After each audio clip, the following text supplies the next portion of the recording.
Hello, and welcome to this lesson, which will help you to understand the importance of synergies in the transaction process.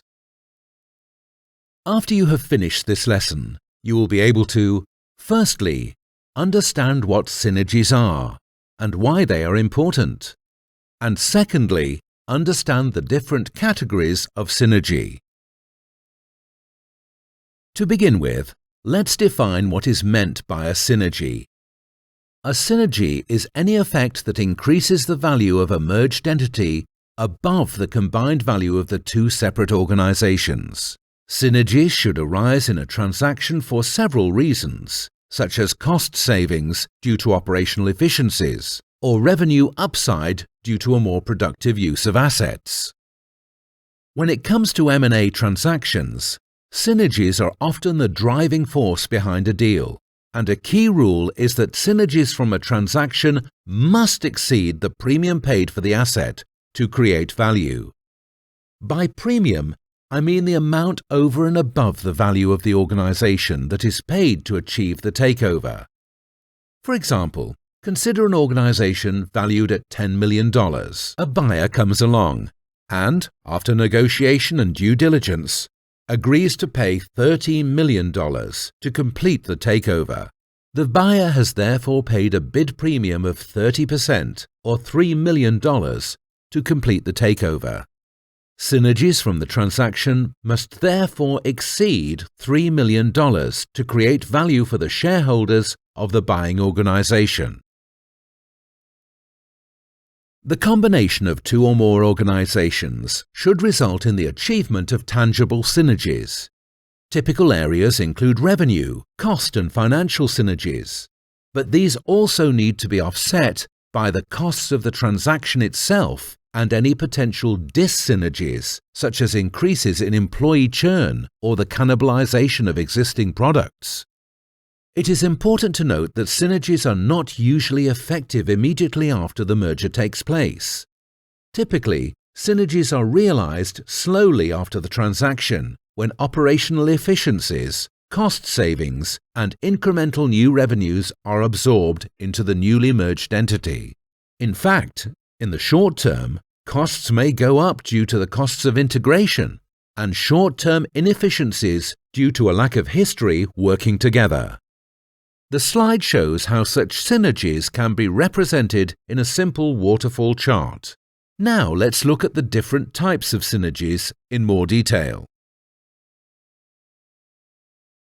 A cost synergy is when a merged entity can reduce costs more than the two organizations would be able to do individually. Hence, pre-merger, an estimate of potential cost synergies is often the first area of focus. The slide shows a list of typical cost-saving synergies that can be achieved. It is good practice to review the profit and loss statement of each organization and analyze each line separately to identify synergy candidates. For example, when reviewing the purchasing line items, can contracts be sourced together rather than separately? And can one inventory management system be used instead of two? Is there any duplication of personnel? And can larger discounts be achieved if the merger entity orders supplies together rather than separately? For sales and marketing, better distribution channels may allow the merged entity to save on costs that were being expended by each organization when they were separate. And for research and development, either organization may have access to resources that, when applied to the merged entity, allow for better development or room to cut costs in production, without sacrificing quality. This slide shows an example of how the combined entity has the potential to consolidate R&D and technical engineering activities. Cost savings can be achieved via reductions in R&D personnel, project-specific engineering, and from other R&D running costs. And in this example, the costs of a manufacturing department have been scrutinized. The specific outcomes here are that synergies can be realized by shifting the location of manufacturing, harmonizing the product roadmap, and by combining production volumes. A revenue synergy is when a merged entity can generate more sales than the two organizations would be able to separately. Hence, pre-merger, an estimate of potential revenue gain synergies is another key area of focus in the commercial due diligence phase. The slide shows a list of typical revenue synergies that can be achieved. For example, by cross-selling products and services. In this instance, both individual organizations may have been producing complementary products before the merger. But post-merger, these products can now be bundled in such a way to produce higher sales to customers. Similarly, merging two organizations with varying geographies and customers may allow the merged entity to take advantage of the increased demographic access, producing higher revenues. A wise seller can command a substantial premium when the revenue synergy it provides is unique to the buyer. Conversely, a wise buyer can often easily justify paying a substantial premium, confident that the increase in revenues will offset the additional premium paid to the seller. This slide shows an example of how the combined entity has the potential to generate revenue synergies along the product portfolio and value chain. This example of visualization helps to show how there is a good synergy match between the business areas of the acquirer and target. And in this example, the cross-selling capabilities of the merger entity are improved, with the sales force now able to target different segments in different regions. Using a divergent but strong sales force also positions the new entity well to trade up its product portfolio. In some cases, combining organizations or business units can result in financial advantages that the standalone organizations would be otherwise unable to achieve individually. For example, smaller organizations generally must pay a premium when borrowing money relative to larger organizations. However, two mid-sized organizations can merge and lower their combined cost of capital more than they could individually. There may be unique tax benefits and possibly an increased debt capacity because of merging that would otherwise be unavailable.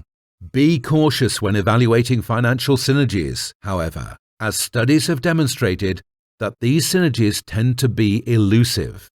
But in certain situations, they are still worth considering. Once you have identified the cost, revenue, and financial synergies, what is often overlooked are the dis-synergies and one-time transaction costs inherent in any transaction. These should always be included in a comprehensive synergy evaluation. Dis-synergies can stem from the cannibalization of sales, to employee churn, to simple disruption of business as usual, but often they are the direct result of cost reduction efforts.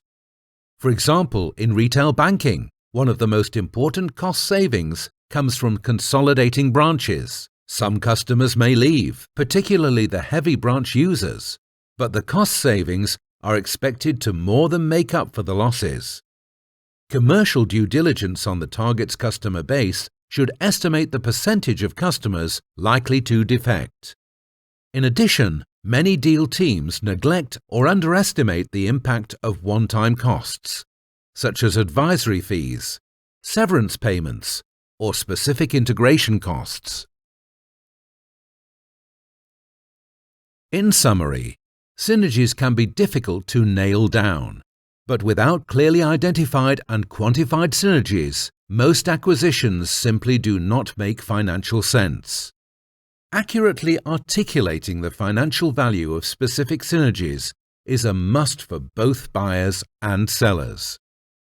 For sellers, it is important to understand the synergistic opportunities your organization provides to the acquiring organization. A detailed description of these synergies will likely increase the value of the organization in the eyes of an acquirer. For buyers, it is even more important to clearly understand the potential synergistic benefits of an acquisition prior to a deal close. Clear insight into both revenue and cost synergies drives a conversation, particularly around valuation. Ultimately, a key rule to remember is that the synergies must exceed the premium to create value for the acquirer. Thank you for participating, and see you next time on another exciting business training lesson from Pontema.